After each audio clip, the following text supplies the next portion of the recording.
All right, hello, Patreon sponsors. This week's video article comes from the November 1983 issue of Flex magazine, and it is about Lee Haney's first pro victory, which was the 1983 Night of the Champions.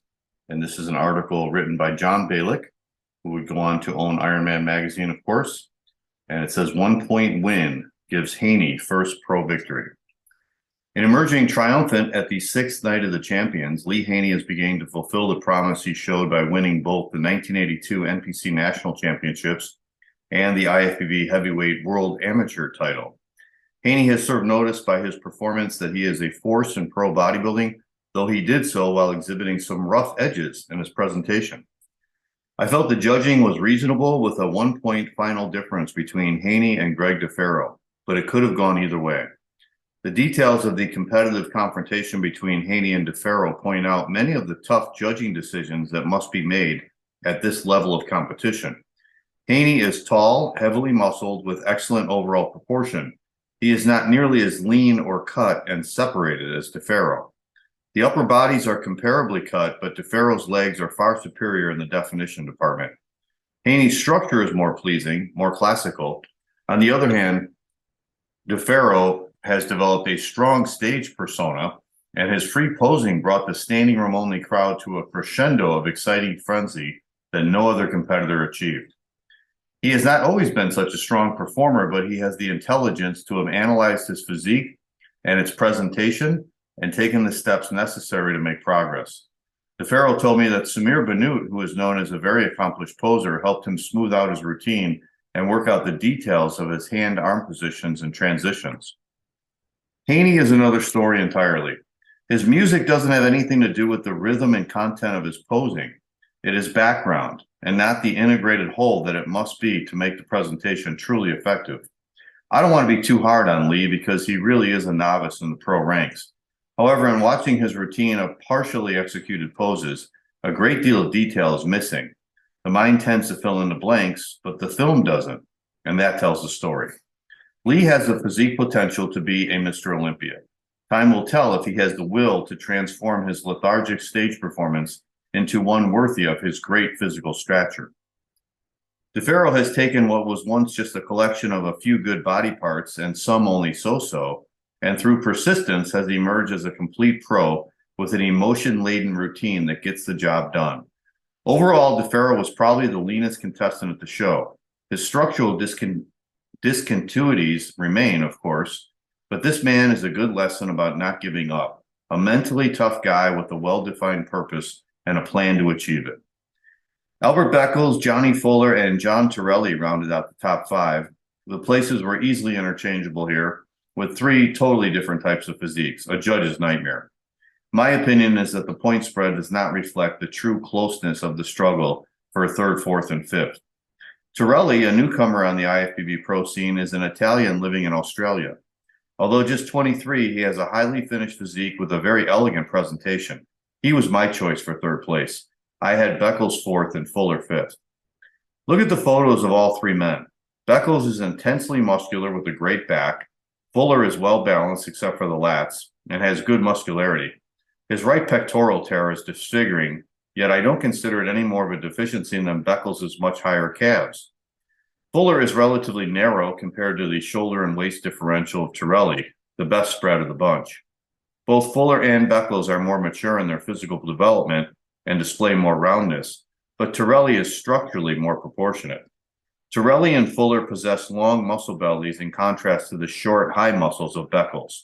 All these variables are what makes judging a totally subjective, time-consuming, agonizing ordeal. 6th through 12th place was a conglomeration of might-have-beens and could-have-beens. Bob Birdsong has exceptional arms and back, but forgets to pose his legs a lot of the time. Better presentation could get him into the top five. Dave Johns continues to improve, and he has the ability to once again break into the top five. As before, he needs to give up a little of his overall size to get his waist down. In his case, smaller would improve his proportions. He is already doing this, and the results show. Ali Mala has some of the same problems as Johns, too wide through the waist, despite possessing biceps and back second to none. He weighed around 205, which is 10 to 15 pounds more than I think his structure is capable of carrying well. Again, smaller would be better. Danny Padilla was in 75% shape and had in fact trained only 6 weeks since the 1982 Mr. Olympia. Padilla has the physical gifts to win the Mr. Olympia. In talking with him, it becomes apparent that he has too many divergent goals to realize the bodybuilding potential he possesses. Padilla freely admits that winning takes a single-mindedness that family and business obligations have not allowed him to exercise. Rod Kuntz has good balance, but he just wasn't hard enough to make an impact. He obviously mistimed his peak. He was sweating profusely during the prejudging, which indicated to me that his sodium-potassium balance was way off. Water retention, the bane of sharp muscularity. Steve Mihalik has never fulfilled the promise that he showed in winning the Mr. America over 10 years ago. Mihalik owns a very successful gym on Long Island, and I suspect that he has a situation with business and family obligations that is similar to Padilla's. He can be much better. He has been much better. Wayne Robbins is an amateur heavyweight champion of Canada. Great arms, but over his head this time. This is the night of the champions, and all the men have won major titles. They are all champions in their own right.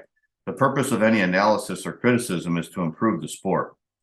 Most of these people are my friends. What is said is not personal. It is a reflection of my opinion of them as bodybuilders engaged in this competition, not as people.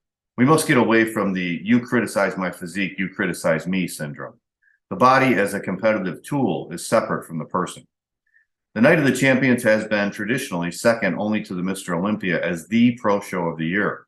While the competition was heated, especially in the first two places, the usual depth of quality was absent in this year's event.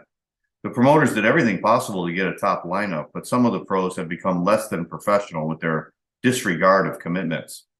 Wayne DeMiglia, co-promoter along with Charles Blake, began the night show by explaining to the audience why Robbie Robinson, Bertil Fox, and Casey Viator were not present as advertised. DeMiglia said something must be done about the continuing problem of no-shows or pro bodybuilding will die. He suggested stiff penalties, such as a 1-year suspension from the Mr. Olympia. Only time will tell if the IFBB will back him up. Both Samir Bannout and Mohammed Makawe had promised to compete as well, but they did not. However, they both showed up and posed in exhibition. While they were only in 75% shape, at least they made an appearance. Tony Pearson and Scott Wilson were not advertised nor contracted for the competition. Both mentioned, however, their willingness to participate had not prior opposing commitments prevented them from doing so. Boyer Coe, as well as Mike and Ray Menser, have retired from co-competition and are now working for Arthur Jones, the Nautilus genius. That's the story, an interesting top 5, but a show to be remembered as much for who wasn't there as for who was. All right, and then we've got a couple other smaller articles here. First one is Greg DeFaro, tired of coming up short. Greg DeFaro's face reflected disappointment when Wayne DeMiglia announced Lee Haney as the winner of the 1983 Night of the Champions.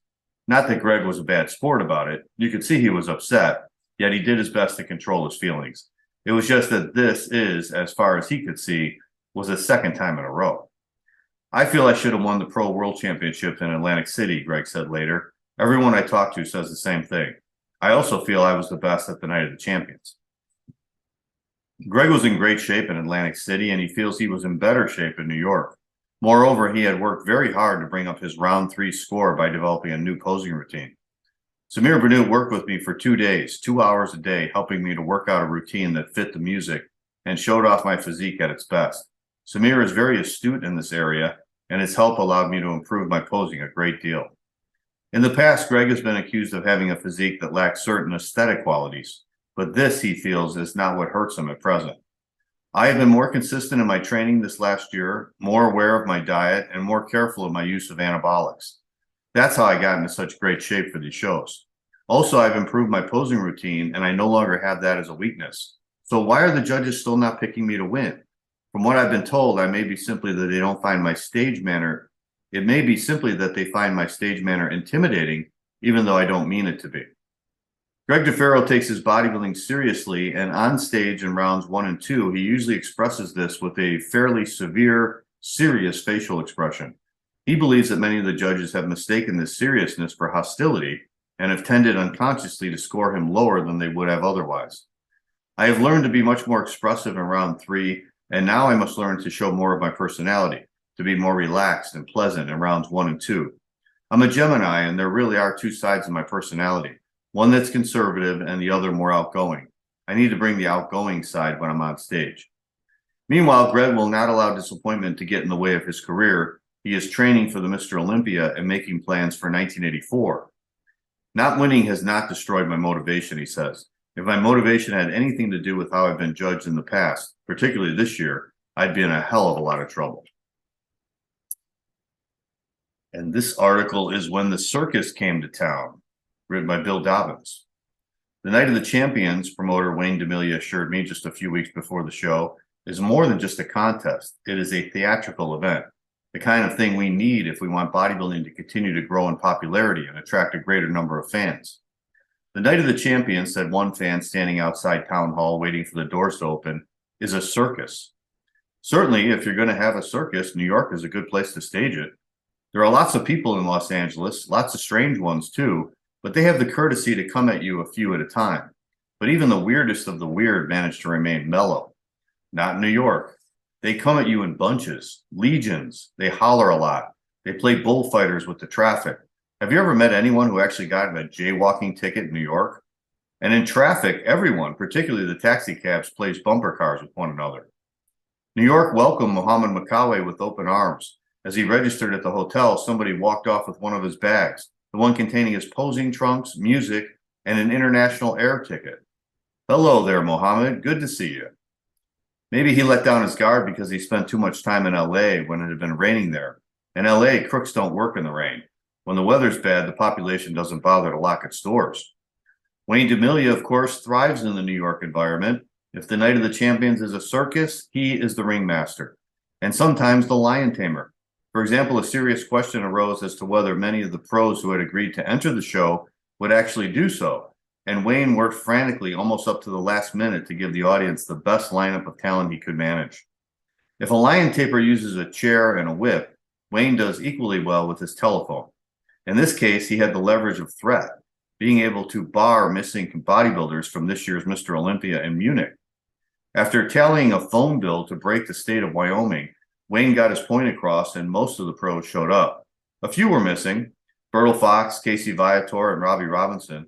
Muhammad and Samir Bannout came to the show, but as guest posers and not as contestants, a compromise they worked out with Wayne. The taxi ride from New York Sheraton downtown to the town hall is $1.60, plus tip, of course. When we arrived just before prejudging, a big crowd was waiting outside. Because of the lack of room backstage, John Balick was doing his studio-style photography across the street at Xenon, a popular disco, and as their favorites crossed the street from theater to studio and back, the fans were busy waylaying bodybuilders for autographs. There was a women's show as well, the Night of the Champions Amateur, Women's Invitational. The lineup was nothing like the men's show, although there were some interesting competitors. For example, we ran into Liv Sundby of Norway, whom we had just seen at the European Championships in Malmö, Sweden. The prejudging was like any other, long and demanding, lots of hard work for the judges. I was backstage doing color commentary for Chicago-based Sports Vision, which was taping the show for future telecast. Unlike the networks, when Sports Vision covers bodybuilding, it just rolls tape, recording the entire contest beginning to end. So you really get to see what happened, if you're lucky enough to be in the geographical area they service. If not, Wayne DeMilia is working on making the tapes available for a wider audience in the future, so don't give up hope. Meanwhile, being on the mic during the entire show makes for very long hours for announcers and commentators.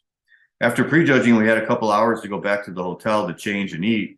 When it was time to return to town hall, right on cue, it rained. Getting a taxi in the rain in New York is not easy, though it can be done, but first you've got to get wet. Backstage before the show, it was obvious that the circus crew had been at work. Wires ran everywhere across the stage. There was a Harley chopper on which sat a young lady who looked as if she had just come from a successful S&M audition. Look out, New York. The wires were for Ken Passarello, the demon. Sure enough, when the theater darkened, out came a hooded figure preceding a coffin from which he emerged, or crawled, slithered, oozed. Ken's kiss-like demon, who prowled on stage amidst explosions, hence the wires, and lighting effects. Later in the show, a girl in black strode on stage brandishing a bullwhip. Jules Levine, if it's 10 o'clock, do you know where your daughter is? to be followed by Samir Bannout on the Harley with the leather-clad lady perched behind him. This wasn't what Samir had bargained for, but he carried it off with charm and style. Mohammed Makaway's posing exhibition was lit by flickering strobe lights, a guaranteed way to ensure not being shown on television, and according to more than one bystander, a method for hiding the fact that you're not in top shape. But then the critics themselves hadn't recently won 3 shows in a row, nor had anyone asked them to guest post. The outcome of the show was damn close. Lee Haney over Greg DeFaro by 1 point. Lee, the judges seemed to think, was the more aesthetic physique, although Greg was probably more ripped.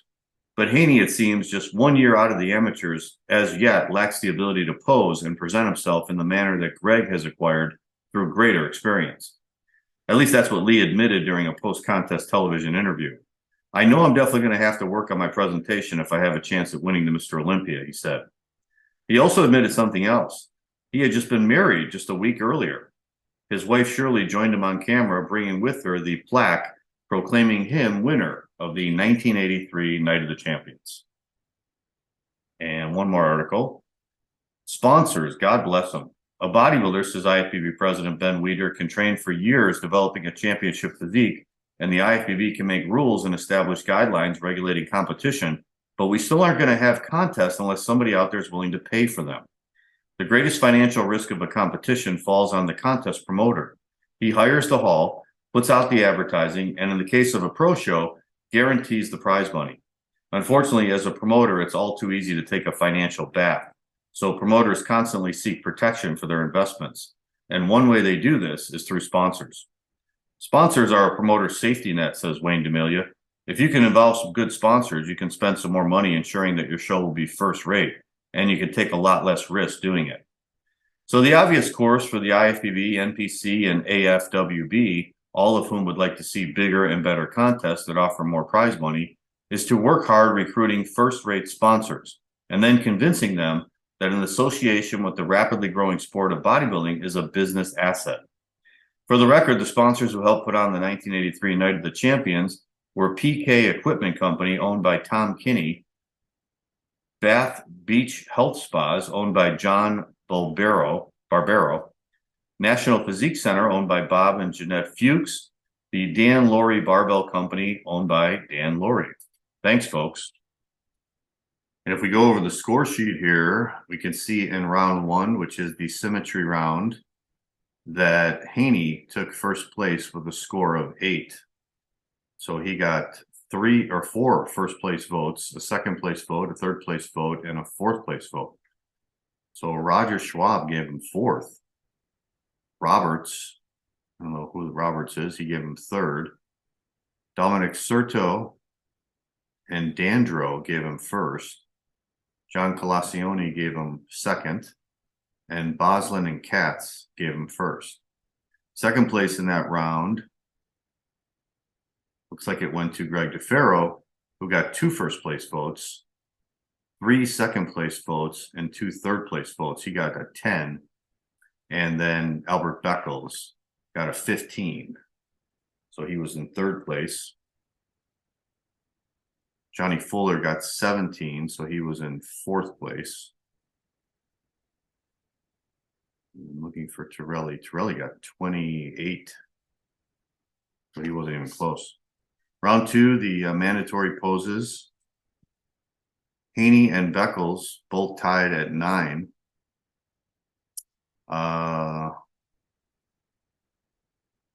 DeFaro got 18. Wow, that's crazy.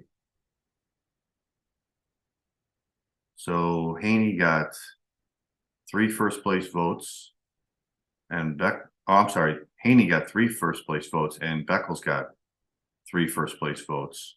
Oh, and Johnny Fuller got a first place vote.